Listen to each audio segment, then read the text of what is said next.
Guests of the Altwire Podcast are recorded remotely. Due to the nature of remote recording, certain issues such as reverb or background noise may exist in some of these interviews.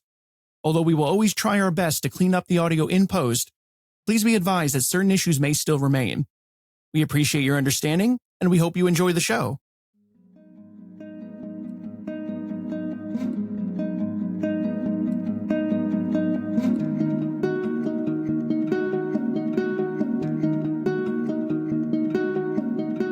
You are listening to the Altwire Podcast, where we feature candid interviews with some of the hottest names in the entertainment industry. Get ready for your host, Derek Oswald. Hello, everyone. Thank you for listening to the Altwire Podcast. I'm your host, Derek Oswald, and today I'm pleased to be joined by our special guest, Matt Flood of the English rock group Caskets. Let's get started. Thank you so much for joining us today, Matt. How you doing? I'm very good. Thank you. How are you? I'm doing excellent. Thank you for asking.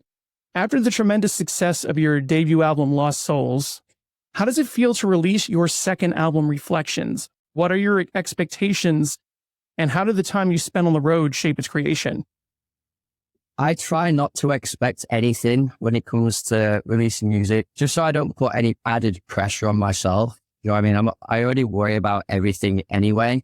So I hope for the best, expect the worst. That's what I like to tell people when it comes to releasing music. Because if it doesn't go very well, then at least, you know, you're expected to not feel amazing, if you get where I'm coming from.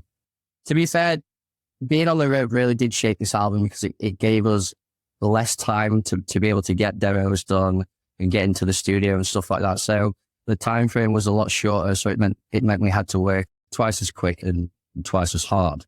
But I feel like we've come out with a very different album to the first one in respect of we've added a lot more layers into the music. We didn't want it to just be another Lost Souls album. So we wanted to add more poppy elements, more synthwave elements, just layer it up more and try and give our listeners a different side to our sound that no one's really heard yet. Do you know what I mean? Because a lot of the people in the band are really, really into synthwave, 80s, acoustic music, stuff like that. So we try and join all of the stuff we love together. And we've honed in more on that on this album than we did the first one. Lost Souls was mainly driven by your own personal experiences. With Reflections, what made you decide to expand the narrative and incorporate the perspectives of all the band members? How did this contribute to the album's overall feel and sound? I feel like just because I'm the singer and I write the words and stuff like that, I didn't feel it was a true representation of the whole band.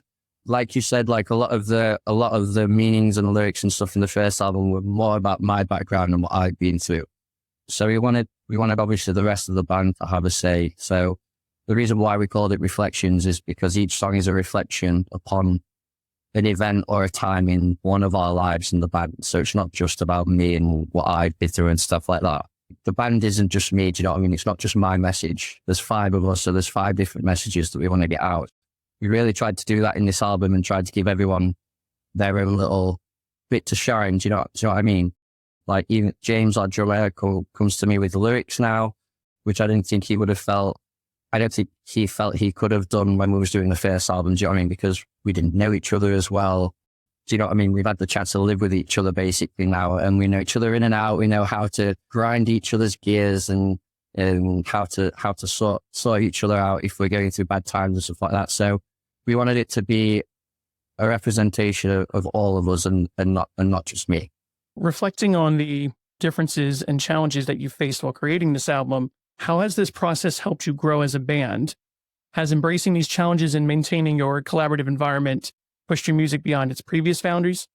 It massively changed. I mean, like I said, after we did the first album, we went on some long tours. So it was the longest amount of time we'd spent with each other. So we learned a lot about each other. We learned what people don't like. And like I said, it was a lot easier to sit down in a studio and us all be open with each other about what we wanted out of the album and where we wanted it to go and what each member wanted their part to be, what they wanted to say. And in the first album, I don't think it was like that. Like I said, it was more based upon my previous experiences and what I'd been through and stuff like that. So I think having all these little every band has their little niggles and stuff like that, disagreements and stuff. And on one hand, that can ruin a band's future if people don't talk to each other right and with respect and stuff like that. So we just learn how to be a group and how to stay humble with each other and know what each other likes, what each other's don't like. Like I hate being woken up in the morning really like drastically. Do you know what I mean? Like I hate that. And it happened to me once on tour and I absolutely flipped my lid because I can be quite margy, mate, when I'm just cut up. So that happened and now they know not to wake me up drastically or else I'll be all right mardy git with them for the next 3 hours. So just little stuff like that adds up to our bond being a lot tighter, us being a lot closer as a band. And I think that reflection in this new album. Now, I mean, what if the bus is on fire? Would you want to be woken up then or? Oh, shit. It's probably me setting the bus on fire, dude, to be fair. I'm not going to lie. I'm a nightmare, dude. Honestly, I'm a nightmare. But yeah, I definitely want them to drag me out of that bus if anything was on fire. So don't let you around the matches or the gasoline then is what you're telling me. Yeah, don't leave me near any lighters or any matches or anything like that. I'll not come out of the gas stations. I'll just stay in my room. Now, I wanted to talk about the early days. How did you all meet and decide to create music together? Yeah, sure. So Chris and Benji were in a band beforehand called Fault Lines. That had just kicked off and it was doing really well. And then all of a sudden their singer decided that he was leaving. And Chris and Benji had actually came to see me perform with my old band beforehand. So that's how we kind of met each other. And then probably like a year, 2 years down the line, that band fizzled out into nothing. And then I just got a random message one day asking if I wanted to try out for the band. Did that, probably one of the scariest days of my life. But yeah, it went well. And then, I decided to join the band, but we decided to start afresh. So obviously we changed the name to Captives. We've had a few member changes over the years, which is not a good thing, but we've got Craig in the band now from it, which has changed our sound for the better as well.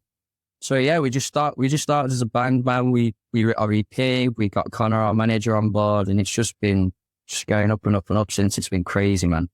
I mean, Lee, our bass player, left due to like personal issues and stuff like that. So we knew that we wanted Craig in the band because his guitar playing is absolutely phenomenal. But we'd already had 2 guitarists, so Chris Blessed was like, all right, I'll jump on bass. And we could have this insane guitarist, which obviously Craig's really into like his 80s rock and stuff like that. It's the reason why we have guitar solos in our music and stuff like that now, which is obviously put our music to another level, I think. Now, I understand that the whole reason why you guys went from Captives to Caskets was because of a legal dispute. Do you ever find yourself missing your old name, or are you pretty fond of the new name? It was strange to begin with. At quite a few times on stage, I said that we were Captives and not Caskets. I got worried about that. Nothing ever come of that, thankfully. It was a crazy time, dude. Like we heard we was getting, we got a cease and desist on the music video shoot of Lost in Echoes. So we're in this massive warehouse, freezing cold, and then awesome news, you're getting sued, boys. So yeah, that was crazy, dude. But it felt weird at the start changing the name to Caskets, but Caskets was in the list of names from when we first started the band. So we knew we wanted to keep the logo. We knew we wanted it to be like a one-word band name. We just fell into Caskets and it stuck with that. But yeah, when we started, dude, it was very, very, very weird. And we was really worried because the longer that went on, like we lost our Instagram, our Spotify went down, just about everything went down. I thought we were done, to be fair. But thankfully, because we've got absolutely awesome fans, like they stuck with us. And as time's gone on, like I'm really, really used to Caskets now. A fan said to me the other day, like, you should have it as Caskets from the start. It sounds way better than Captives. And I was like, I don't know. It's just the name. Do you know what I mean? Like, that's how I try and see it. It's just the name of a band. It doesn't affect, obviously, how we play, what we play, or why we play, or why we perform. But yeah, man, it was a very weird and scary situation at the time. I do think Caskets is a really good name for you guys because it's one of those things where you see the band name and you think that you guys are going to be some kind of like dark metal, like kind of gothic type band. And then you actually listen to the music and it's completely different. So I love band names like that when you expect one thing and it turns out to be something completely different. So I actually think it benefits you. In fact, Lost in Echoes was the first song that I heard from you guys. I had Spotify Shuffle on and Lost in Echoes comes on. And I'm thinking to myself, I'm like, oh, I like the guitar riff in this. So I keep listening to it. And it was such a good song that I ended up listening to your whole first album after that. And I've been trying for months to get you guys on the podcast. So I'm glad we were able to finally get this scheduled. Yeah, man. It was a crazy time doing the first album, obviously, like, because it was through lockdown. So we only had the opportunity to be with each other in one place once lockdown had been lifted. So we got locked down and then we had like a 2-week gap or something like that, wasn't it, where we could go out and do things. And then we got locked down again. And then it just that same thing kept happening. So in those like 2 weeks gaps, we were just all getting together in Chris's shed in his back garden. And that's where we did the album. So yeah, it was crazy times, man. So it's been really nice being able to be in an actual studio with the boys and actually write an album where it should be written and without having to worry about lockdown and COVID and stuff like that. It's pretty incredible when you listen to the album, the first album, the fact that it was recorded in a shed because it sounds professionally recorded. What would you say was like the biggest differences between recording in your shed versus recording in a professional studio? The space, for one, it wasn't a very big shed. I mean, we had everything in it to be able to write an album, do you know what I mean? But the space wasn't great, but it's all we could work with at the time. If we'd not had that space, the album would have been delayed for a long time, I reckon. But just like I'd never had the opportunity ever to be able to go into a real studio and do music for myself. So just the experience alone was crazy for me. The availability of all these different instruments and plugins and stuff like that. So I spent a lot of my time in the studio, if I wasn't singing, just like asking questions like, about plugins that I didn't know anything about, what they did and how to work them and stuff like that. Or I could just get up and walk to the piano and just play the piano if I wanted to. Like just little things like that make a massive difference to me. And obviously it really helped my mental health as well during this latest album, because in the first one we was all like go together in a shed. And then it's like, right, I've got to travel 2 hours home and then I've got to travel 2 hours back every day, that sort of thing. So it was just nice to not have those worries. And it was just a nice, relaxed environment to be able to do it. Yeah. So besides getting served a cease and desist on your video shoot, given that you're still a relatively newer band and you're rising within the industry, what are some of the biggest roadblocks and biggest bumps in the road that you've experienced so far? As a musician, personally, I really struggled when we started with the band because I'd never really done anything like this before. I'd been in a pop punk band before for a while, but that fizzled out. And then before that, I just did acoustic music mainly. So going from singing a lot of major happy stuff to having to learn how to write melodies in minor and augmented scales and stuff like that was a big challenge for me, as well as performing live. Like the difference in performing on stage, doing an acoustic show compared to doing one with Caskets is like, it's like being in a different universe. So I had to get used to that. I blew my voice out a lot when we first started doing shows because I didn't need to look after my voice and my throat like I do now back then because it was just easy acoustic music. Do you know what I mean? That took me quite a while to be able to handle. So like, it could be quite daunting when I'm seeing like, oh man, I've got 6 shows to go around. Like, I know I have to rein myself in on the first few shows. But obviously like the name change was probably the biggest hurdle we've had so far. We never expected when we first said, you got to cease and desist. All right, you've got to change your name, this and that. We wanted to fight it at first, you know what I mean? But then we realized we legally didn't have a leg to stand on. So that wasn't a very nice time, dude, to be fair. I'm not going to lie. Everything was up in the air. We didn't know what was happening. Once all that had settled down and we had a new name and we started gigging again, everything sort of fell into place then because I spent a lot of time before that trying to hone in my technique and stuff like that. So I knew that I could play a gig and not wake up the next day and be hoarse or have no voice at all. But I'm still learning, dude. Like I'm still learning how to be a front man. Every time we go on tour, I'll watch like all the other vocalists, what they do, how they move, how they react, how they talk to the crowd, how the crowd react. So I'm always finding obstacles every day to jump over.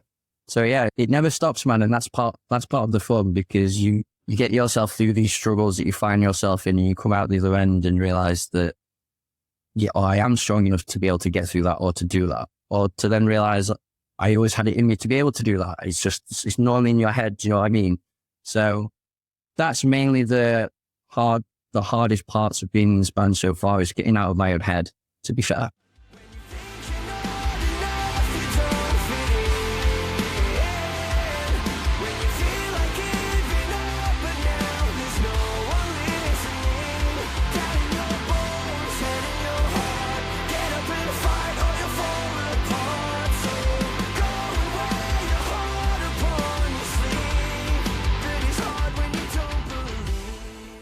What is the process when you're recording a song that you and the other guys go through to decide what song makes it and what songs get scrapped? There's always, like the last album, we took like 17 demos, 18 demos, something like that, maybe a bit more, into the studio and whittled that down to 10. There's some songs as a band you want on the album. Do you know what I mean? Like when we first wrote Guiding Light, even in the demo stage, we got to like the end of the second verse or something, Benji was like, this is definitely the first release of the next album. So there's them. And then there's other songs that might just have a verse or something like that.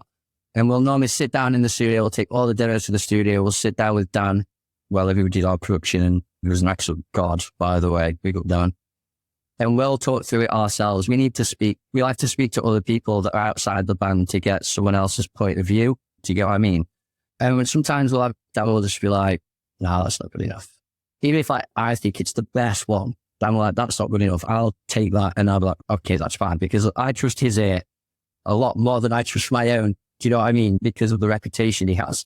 So yeah, normally you probably have like 3-4 finished demos, like full length demos. And then the rest will be like half demos. We'll pick which ones that we want to work with, but not all of them will be, like, they're definitely not getting used, because we could take something out of one demo that fits into another song. You know where I'm coming from?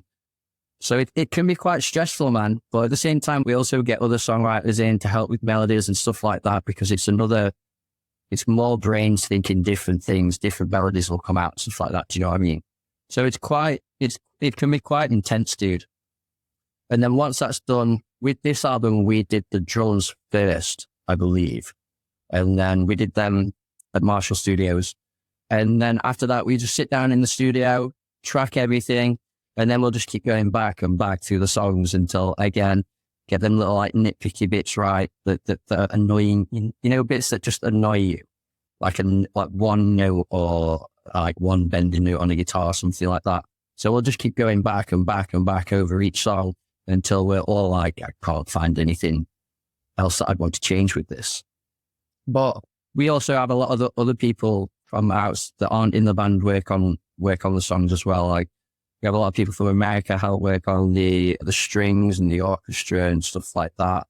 So it's a big job, man. It's a very big job, and me as a singer probably spend the least amount of time on the album as anyone else in the band. Do you know what I mean?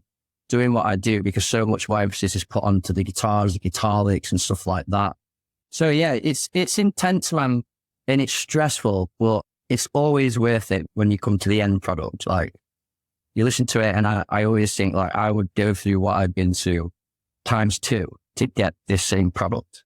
So it's all about what you're willing to put in as well.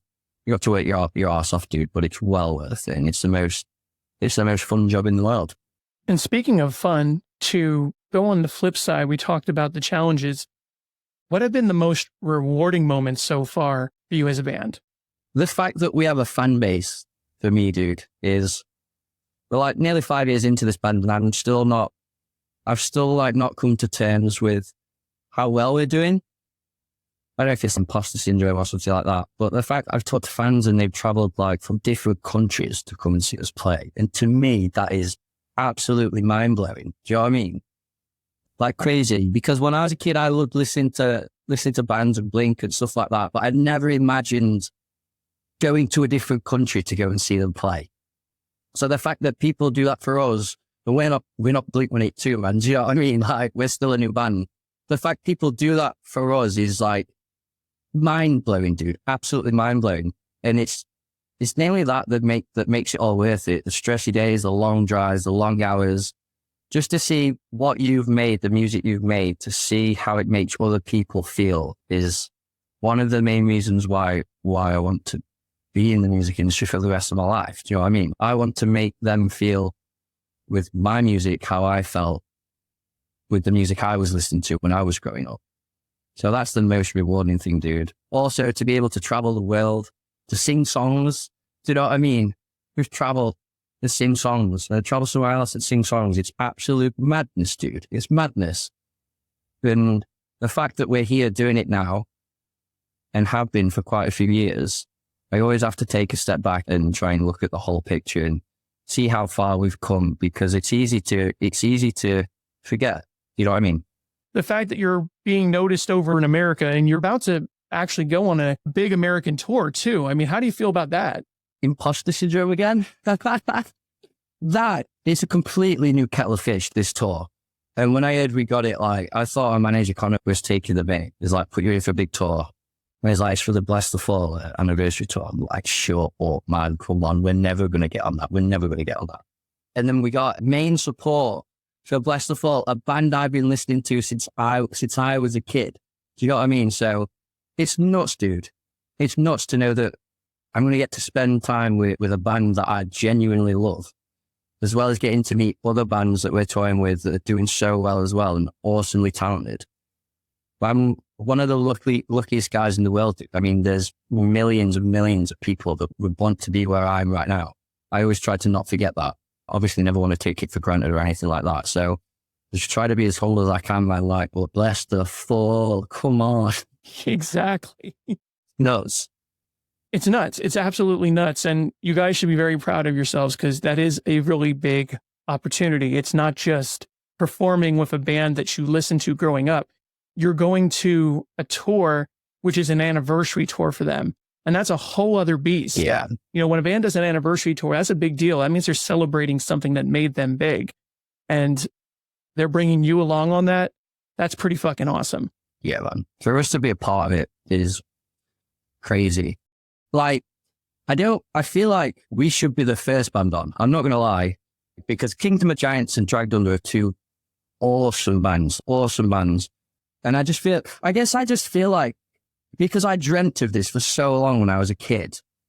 And then from like 20 till 25, 26, I completely stopped doing music completely. So I come to terms with the fact that it would never happen. Do you know what I mean? And now I'm just turned 31 and it's starting to happen. It's still hard to believe it's real. I'm not gonna lie. We've already done a 7-week tour in America last year with Dayseeker, which was insane. And now we get to go back a year later on a Bless the Fall anniversary tour. Yeah, I just don't feel like it's real, dude, to be fair. I'm not gonna lie. Let's talk about your new single, More Than Misery. How did this collaboration come about and what impact did it have on the song? Me and Telle have talked to each other for quite a while through Twitter now. That's how we know each other, I guess. We've never met in person, actually, yet. Not yet. And yeah, we knew that we actually wanted to get some features on a few songs on the album, but after going through it, we didn't feel any of the other ones warranted a feature. And I knew that we needed a screamer, but I didn't want to get like some proper deathcore screamer or anything like that. I wanted someone with one of those nice shouty screams, I call it. The fact that Telle doesn't really do a lot of screaming anymore, like hasn't for a while, I thought it'd be an awesome opportunity. So we just hit him up and asked him. I was like, yeah, we've got this feature that we want you on, but we want you to do mainly screaming and stuff like that. And he was like, 100% definitely. We got the stems back from the part of his feature like so quick. The guy's an animal.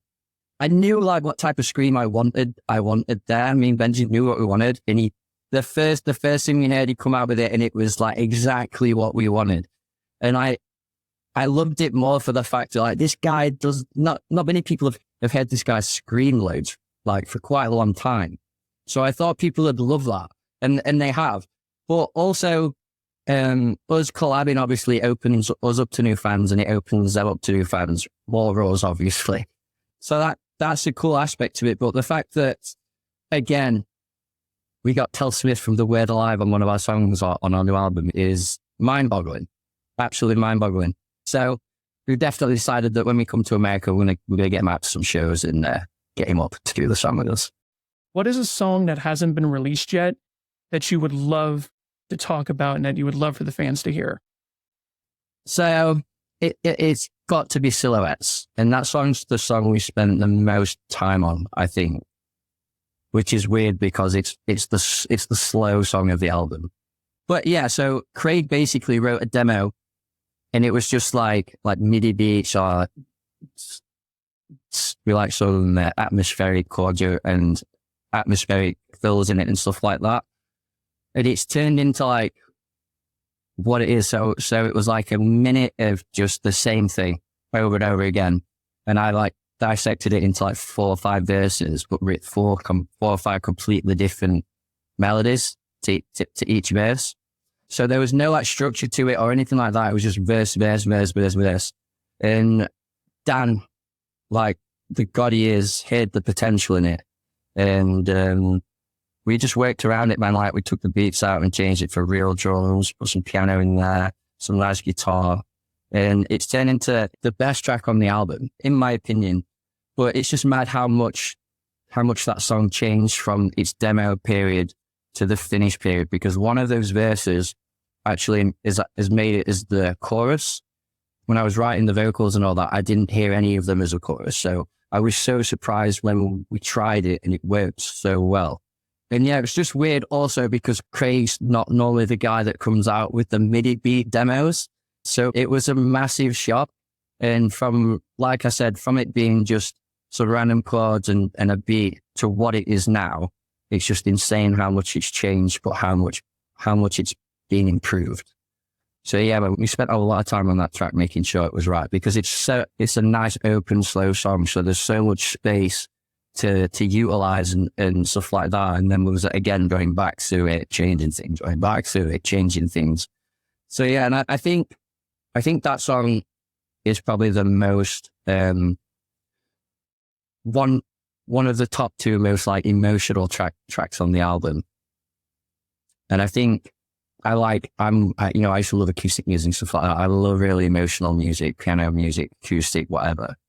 So I hope, not decided yet, but I hope it gets released as a single, but we'll have to see. I really hope that after the album's out, you guys release the demo, because one of my favorite things, especially like you're saying, is when a band releases a demo of a song and the fan base is completely used to it sounding one way, and then the demo comes out and it's completely different than what it actually ended up being. I've got a few ideas. Like I want to, after the album's out, I want to like do not an unplugged album, but like a stripped back version of probably like 8 songs, but 4 off album 1, 4 off album 2 kind of thing. I think that'd be a cool thing to do. But yeah, I think that'd be cool as well to like do an EP of demos from what they were to what they are. But there's going to need a lot of auto-tune putting on them, mate. I know I'd love it, and I'm sure your fans would love it as well. You said something while talking about Silhouettes that I thought was interesting. You said about how it is likely the most emotional song on the album. Yeah. If you had to look over all the songs you've written through your career, whether it's songs on these 2 albums or even maybe stuff you wrote earlier on, what would you say, if you had to think about it, is probably the most emotional song you've ever written? It would be, it's one of 3. It would either be Hopes and Dreams, because I wrote Hopes and Dreams like 7 years ago, something like that. And I always sat on it because I wasn't in a band or anything like that. I always sat on it. But that's about, someone being there if everything falls apart around you and stuff like that. So there's that, either that, The Final Say, which is about a father and son's relationship, which is quite dark, that one. But there's a demo that didn't make it onto this album, but it's simply just me and piano. Let me just get it. I can't remember what I called it. But it's like really monotone, like lagging almost type of piano music. It would work really well for a funeral or something like that. It really would. But I think that's why I didn't make the album, because it wouldn't have fit into what the rest of the album holds sound-wise. So I'm in and ahhing what to do with it at the minute. But like the first lines are, is this a dream? Time stood still. Breathing with ease. Feels like I've killed. This hold you've sealed, I'm finally free. You levitate away from me. Something like that. But it's really sad, man. So I hope everyone gets to hear it one day. One of the things I'd love to ask is, what has been the funniest experience that you've had in the band so far? What is the funniest story you can tell me? Oh my God. There's a lot of stories that I can't tell you that are very funny. Trying to think. So last year we was in America, touring in America. We took a bandwagon, but we didn't hire a driver. It was us in holding absence. So a few of the members like took it in turns to drive the bandwagon, but no one had ever driven a vehicle that big before. And it also had a massive trailer on the back.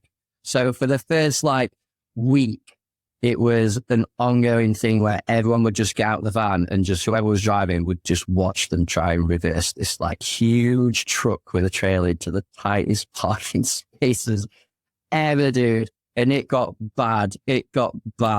But yeah, man, in fact, I've got something funny to say. When we played Download the other week, one of my old housemates was there and chucked a beach ball onto the stage.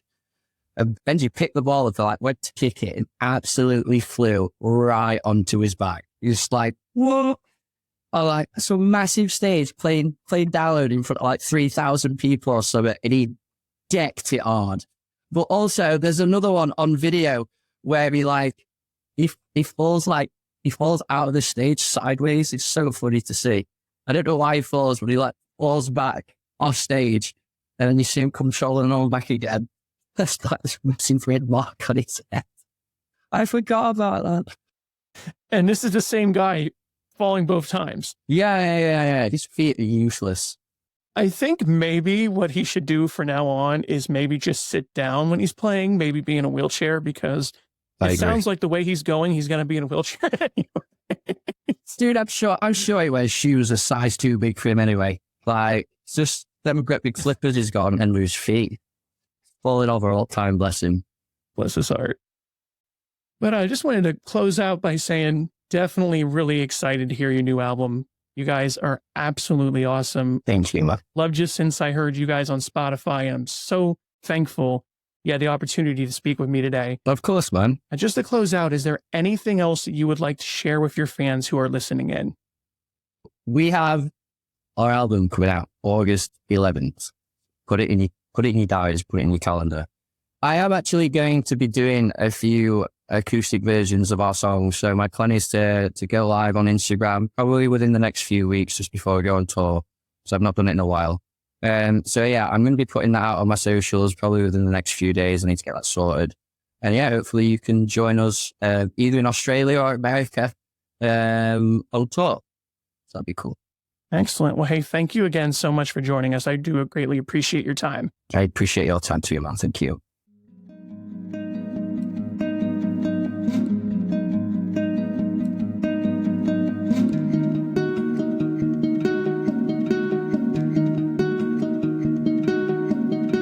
And that brings us to the end of this episode. I want to thank you for listening to the Altwire Podcast. If you like what you heard, please feel free to give us a review on your DSP of choice and stay tuned for more episodes as they become available.